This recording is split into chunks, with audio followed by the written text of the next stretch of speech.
Assalamualaikum warahmatullahi wabarakatuh. Selamat datang di channel Iksada TV.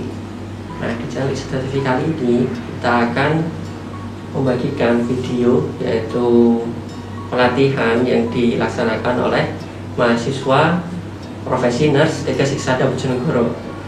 Nah, pelatihan kali ini yaitu pelatihan perawatan luka atau bisa disebut dengan pelatihan CWCCA. Bagi yang belum mengetahui CWCCA itu adalah singkatan dari Certified Wound Care Clinician Associate, dan bisa disebut juga dengan pelatihan perawatan luka untuk profesi perawat. Nah, pada pelatihan kali ini dilaksanakan selama 4 hari dan ditujukan untuk mengembangkan skill dan mengembangkan lagi knowledge atau pengetahuan ilmu perawatan, terutama yaitu ilmu keperawatan luka. Nah, bagaimana dengan pelaksanaan pelatihan CWCCA kali ini? Yuk, mari kita simak.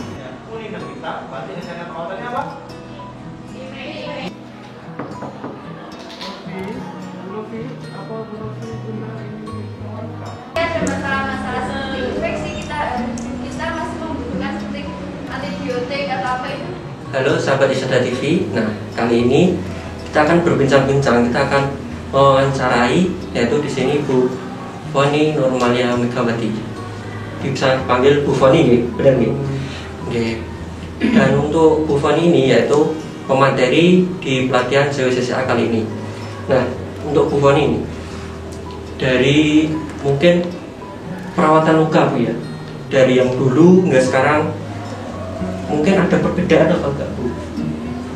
Jadi kalau kita bilang perbedaan, jelas banyak sekali perbedaannya. Kalau kita ngomong dulu itu berarti era perawatan luka itu sebelum tahun 2000-an. Jadi sebelum tahun 2000-an itu metodenya itu hampir 90% masih konvensional ya. Jadi konvensional di sini itu artinya masih tidak menerapkan konsep lembab ya. Jadi setiap kali buka balutan, lengket ya, berdarah lagi. Kemudian dari segi waktu juga semakin lama ya, komplikasi banyak terjadi, amputasi dan lain sebagainya. Nah, di era 2000-an ini mulai diperkenalkan konsep lembab dengan teknis yang betul-betul sesuai dengan konsep tersebut ya, karena ada beberapa orang atau perawat atau profesi kesehatan lain itu yang mempersepsikan bahwa konsep lembab itu berbeda dengan teorinya begitu, sehingga persepsinya macam-macam, berbeda-beda, padahal tidak seperti itu. Jadi mulai tahun 2000-an lah berbeda, sehingga kalau sudah di atas tahun 2000-an itu mulai naik, meskipun sekarang pun sebenarnya masih ada beberapa yang menggunakan teknik konvensional ya, tetapi hampir sudah, kalau kita bisa mempresentasikan tuh sudah mulai naik, sekitar ya 60% itu sudah menggunakan teknik modern ya, menggunakan balutan-balutan yang modern. Udah nggak ada lagi menurunkan nyeri lah ya, udah nggak ada lagi yang lengket atau menurunkan udara, terutama juga menurunkan angka amputasi. Baik, mungkin tadi juga dibahas tentang modern Bu. Mungkin untuk penggunaan mungkin modern dressing Bu ya. Nah, itu mungkin ini ada, saya penasaran ya, atau dalam segi harga nih, dari yang dulu konvensional dengan yang sekarang modern tuh ada mungkin perbedaan harganya apa enggak? Sangat berbeda ya.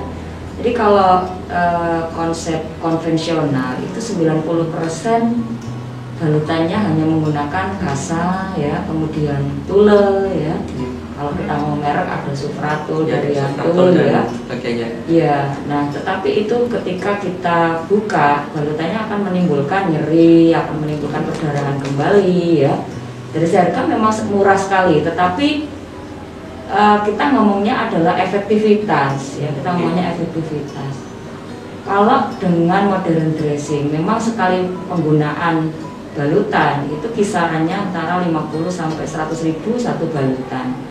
Pengganti kasa ya, pengganti untuk menyerap cairan ya, cairan luka betul. Nah, tetapi Kalau kita hanya menggunakan balutan konvensional seperti kasa, maka dia hanya mampu bertahan maksimal dia nggak sampai ada 6 jam, 8 jam kalau eksudatnya banyak ya.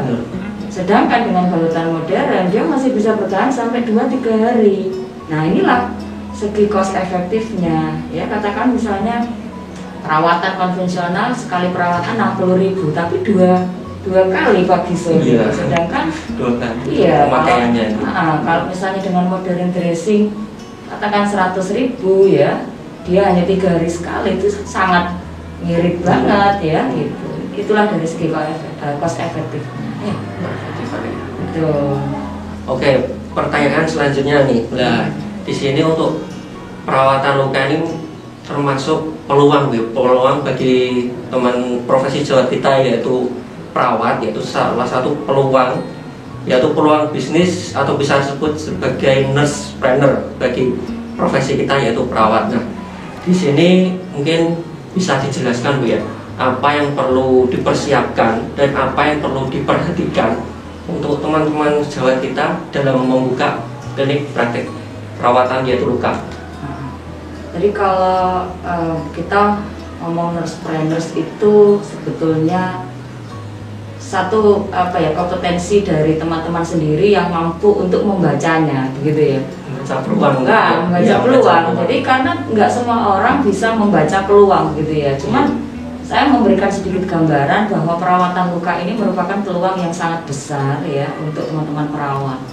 Contohnya membuka praktek mandiri ya. Selama ini perawat mau buka praktek itu kan bingung ya. Apa yang diberikan, layanan apa yang diberikan kepada masyarakat yang bentuknya sangat nyata gitu ya. Bentuknya sangat nyata. Artinya itu ada hasilnya gitu ya. Kalau misalnya kita hanya praktek misalnya asuhan keperawatan yang diagnosa keperawatannya nanti yang diangkat katakanlah nyeri, kemudian apalagi kebutuhan cairan elektrolit misalnya, sangat abstrak bagi saya begitu. Nah, tetapi dengan perawatan luka ini orang akan berbondong-bondong untuk datang ke pelayanan kita karena hasilnya nyata sekali. Dari yang tadinya dia mau diamputasi kemudian lukanya sembuh, ada perbaikan, ya orang akan memilih ke kita untuk dirawat daripada ke rumah sakit untuk diamputasi. Itu yang pertama. Kemudian yang kedua, dari entrepreneur ini juga banyak banget ya. Misalnya lagi pasien diabetes, dia butuh alas kaki ya, sandal diabetes. Kemudian misalnya dalam mencuci luka butuh penggunaan sabun, teman-teman bisa buat sabun khusus luka dipadu-padankan dengan herbal ya. Kemudian kalau yang sudah sembuh mereka butuh lotion karena pasien-pasien diabetes yang neuropatik autonomi dia cenderung kering ya, otomatis mereka butuh lotion ya. Nah, untuk pelembabnya betul banyak sekali ya. Kemudian dari segi kitanya sendiri, kita misalnya sebagai seorang perawat untuk merawat luka butuh celemek, kita bisa membuat, butuh untuk tataan kaki ya. Itu kalau dijual itu sangat ini sekali, sangat untung sekali ya. Jadi tergantung dari seberapa jauh bisa membaca peluang itu. Tapi kalau yang saya tahu sampai saat ini itu memang banyak sekali peluang-peluang dari praktek perawatan luka ini. Tuh.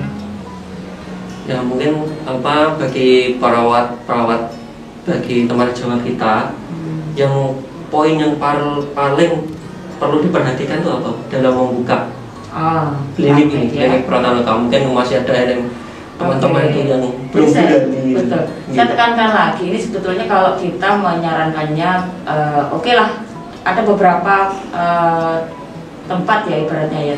Yang pertama praktek perawatan mandiri ya, bukan klinik. Yang kedua boleh bisa klinik, tetapi ini dua hal yang berbeda ya, Jadi kalau praktek perawat mandiri berarti yang pertama harus dilakukan ya SDM-nya dulu ya. Nah, SDM dulu harus siap, berarti secara knowledge, skill ya, ini harus dibekali dulu. Jadi minimal tersertifikasi perawatan luka. Contohnya kayak Iksada nih udah mengadakan pelatihan perawatan luka ya, yang basic 4 hari, namanya CWCCA, Certified Wound Care Clinician Associate ya. Nah, kemudian dari segi SDM sudah kompeten ya, baru kemudian dari segi sarana prasarana minimal kalau teman-teman mau buka praktek mandiri ya rumahnya sendiri ada satu ruangan disiapkan, nggak perlu terlalu lebar. Persiapkan lokasi yang gitu ya. Betul. Ya, nah, di situ yang penting nanti ada wastafel, ada untuk membuang cairannya, sanitasi diatur UPL bagaimana ya, pembuangan limbahnya ya, seperti itu. Jadi sebenarnya sangat sederhana. Sederhana dibuat sebagus mungkin gitu loh, sehingga akan menarik minat masyarakat, membuat mereka nyaman datang ke tempat kita. Kemudian berikutnya adalah mengurus izin prakteknya, SIP pula ini SIM ya, SIM buat kita untuk berjalan supaya nggak ada kendala-kendala atau tuduhan-tuduhan malpraktek ke depannya ya. Tentu saja ya kita melakukan praktek perawatan mandiri juga harus mengikuti kode etik keperawatan ya, kode etik perawatan, dan tetap kita melaksanakan asuhan keperawatan. Itu yang paling penting ya. Kenapa? Karena banyak praktek yang perawat bukunya itu cuma buku registrasi, bayarin berapa gitu ya.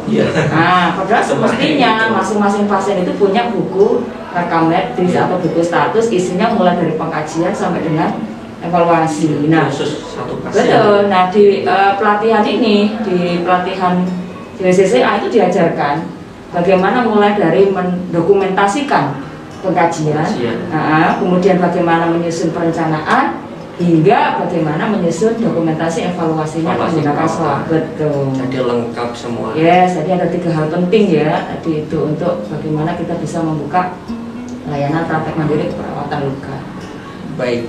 Nah, saya jelaskan dari Bu Fani tadi, mungkin dari perawat-perawat yang ingin menekuni atau berani membuka peluang untuk salah satu usaha kali ini, jangan takut untuk memulai ya. Mungkin dari perawat-perawat itu masih belum berani untuk memulai, yaitu perawatan luka, karena perawatan luka ini sangat sekali dicari bagi konsumen, teruntuknya bagi pasien-pasien DM ini sangat banyak sekali ya, karena masih banyak ya pasien-pasien tidak malah berkurang, malah tambah jadi peluang juga ya, peluang juga dari tahun dulu sampai sekarang itu masih ada peningkatan dan juga kita sebagai perawat itu harus mungkin bisa andil dalam masalah kali ini, dari mulai mungkin mencegah, preventif, dan mungkin juga dalam ranah yaitu mengobati.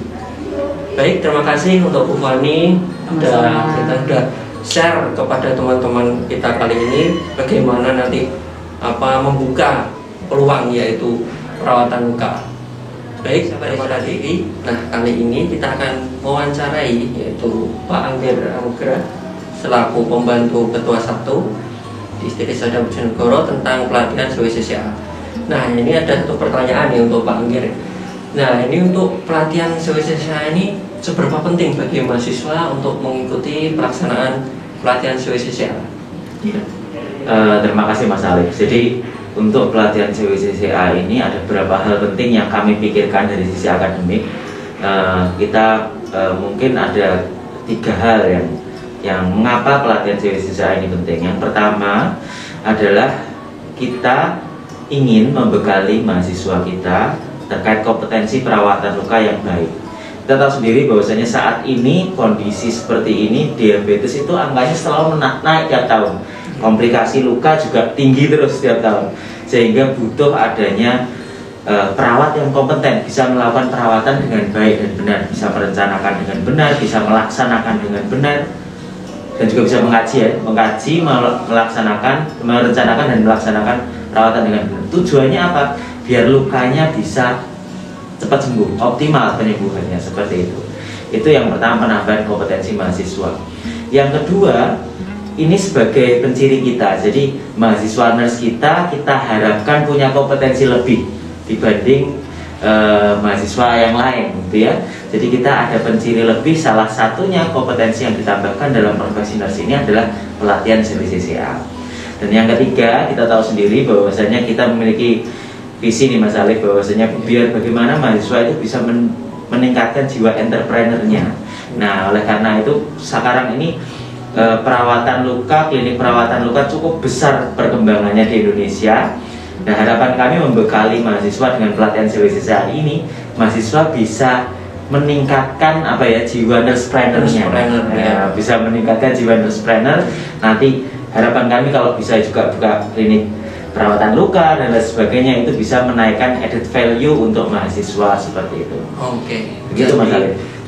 Yang disampaikan Pak Angger tadi sangatlah penting bagi mahasiswa yang nantinya dibekali oleh kampus ya. Oleh kampus ini itu sangat khusus untuk mahasiswa yang nantinya akan lulus dan akan mengurus, mungkin nanti tidak hanya bekerja sebagai perawat rumah sakit ya, tadi bisa gitu ya, sebagai nanti perawat praktik mandiri dan khususnya di perawatan luka. Dan ini sudah disampaikan Bu Foni tadi juga, itu merupakan sebuah peluang yang sangat tinggi sekali, karena juga disampaikan oleh Pak Angger tuh banyak sekali kasus dan semakin tahun ke tahun terus semakin meningkat dan meningkat. Nah, jadi di ISADA ini selalu setiap tahunnya Pak ya, rutin setiap tahun pasti ada yang namanya pelatihan CWCCA, yang tadi alasannya sangat penting sekali, yaitu untuk meningkatkan kompetensi, skill juga, dan juga menambah ilmu atau knowledge tentang perawatan luka yang nantinya di sini banyak pasiennya, yaitu penyakit diabetes mellitus. Nah, seperti itu Pak Angger, terima kasih. Oke, sama-sama, sudah Mas. sharing betapa pentingnya pelatihan CWCCA pada mahasiswa yang nantinya akan lulus sebagai perawat profesional. Baik, sahabat ISADA TV. Nah, kali ini kita akan berbincang-bincang, kita akan ngobrol-ngobrol langsung ke mahasiswa yang sudah menjalani pelatihan CWCCA selama 4 hari, yaitu dengan Mbak Sandi Ovenia Putri ya. Bisa dipanggil Mbak Sandi. Ya. Nah, Mbak Sandi, di sini saya akan bertanya ya. Yang pertama yaitu bagaimana perasaannya, kesan setelah melaksanakan CWCCA selama 4 hari. Oke, terima kasih. Kesannya yang pertama tetap sangat sangat merasa beruntung karena sudah dibekali pelatihan perawatan luka ini sebelum saya dan juga teman-teman lulus dari profesi nurse. Jadi merupakan bekal yang sangat penting menurut saya untuk membantu teman-teman untuk punya gambaran ke depan setelah lulus ingin expert atau passionnya di bidang apa. Nah, kebetulan ini kan perawatan luka, jadi teman-teman juga dibantu dengan adanya pelatihan ini punya gambaran harus ngapain, harus kemana, dan seperti apa proses perawatan luka ini di masa-masa sekarang dan juga yang akan datang. Jadi perasaannya sangat merasa beruntung dan juga seru, menegangkan, tapi juga merasa lebih jiwa perawatnya bisa lebih muncul saat pelatihan ini. Intinya lebih ke senang sudah difasilitasi sedemikian rupa untuk mengembangkan skill dan tentunya juga mengembangkan lagi ilmu keperawatan, yaitu keperawatan luka ya. Kita merasa nggak perlu jauh-jauh nyari atau mungkin bingung kemana ya lembaga pelatihan luka yang misalnya harus kita datangi atau mungkin yang terpercaya. Iya, nggak nyari sendiri gitu ya, langsung jadi difasilitasi langsung seangkatan itu. Jadi setelah semua stase selesai ya, stase selesai semua sudah disiapkan sedemikian rupa, jadi tinggal pelaksanaan aja seperti itu. Baik, untuk yang kedua ini mungkin di pelatihan ini ada hambatan apa enggak ini? Untuk hambatannya menurut saya nggak terlalu bermakna ya hambatan, mungkin ada kesalahan teknis atau mungkin sound system atau mungkin hal-hal yang teknis saja sih sebetulnya. Karena untuk pelaksanaannya sendiri juga sudah lumayan berjalan lancar ya, profesional, jadi timnya juga sudah terjadwal dengan sedemikian rupa, jadi sesuai dengan jadwal, sistematis, kemudian efektif juga. Oke. Nah, yang terakhir nih untuk Mbak Sandi, pertanyaan terakhir. dan mungkin apa yang perlu dibenahi, mungkin terkait sistem atau mungkin jadwalnya atau mungkin waktunya kepanjangan atau gimana, mungkin bisa dijelaskan. Baik, kalau untuk menurut saya dan teman-teman sendiri, mungkin untuk dari pihak kampus saat 4 hari ini ada semacam apa ya, PJ khusus 1 atau 2 yang mungkin sudah ada PJ-nya yang konsumsi sendiri atau mungkin peralatan atau fasilitas sendiri, cuma kadang instruktur atau mungkin tim dari pelatih sendiri ini merasa ini kayak misalnya nyari remote atau mungkin LCD agak error, LCD agak apa, mungkin lebih ke teknisi PJ. Jadi bagaimana caranya supaya tiap jadwal yang akan kita lakukan ini nanti PJ dari tim mereka ada, PJ dari kampus juga ada. Jadi kita nggak bingung gitu nyari bagian koordinasi dia. Oh iya. Jadi lebih ke bagian teknisnya. Nah, yang dimaksud Mbak Sandi itu dari setiap mungkin per hari atau setiap acara itu ada PJ-nya yang langsung mengurusi pada acara tersebut. Jadi dari awal sampai akhir nggak harus sampai ini, nggak harus standby di rumah. Nggak terus stay gitu ya. Mungkin harus lebih responsif lagi. Ya, jadi kita nggak nunggu yang carikan Pak ini, carikan Pak itu gitu. Jadi langsung tertuju, langsung Pak ini, langsung penanggung jawabnya bisa mungkin lebih sistematis lagi, bisa dijadwalkan lebih teratur lagi ya, lebih rapi lah istilahnya. Lebih ke ini sih, persiapan sebelum misalnya kita mau butuh menayangkan video, butuh menayangkan apa harus disiapkan dulu, nanti tidak ada alat A, tidak ada B kan juga bingung. Iya, tetap mengganggu teknis dari pelatihan. Baik, terima kasih untuk Mbak Sandi sudah sharing, sudah bisa ngobrol dengan kita sampai Sudah TV. Baik, itu dari Mbak Sandi ya, terkait tadi perasaannya gimana, terus hambatannya seperti apa, dan mungkin tadi dijelaskan keluh kesahnya seperti apa. Terima kasih dari saya. Assalamualaikum warahmatullahi wabarakatuh.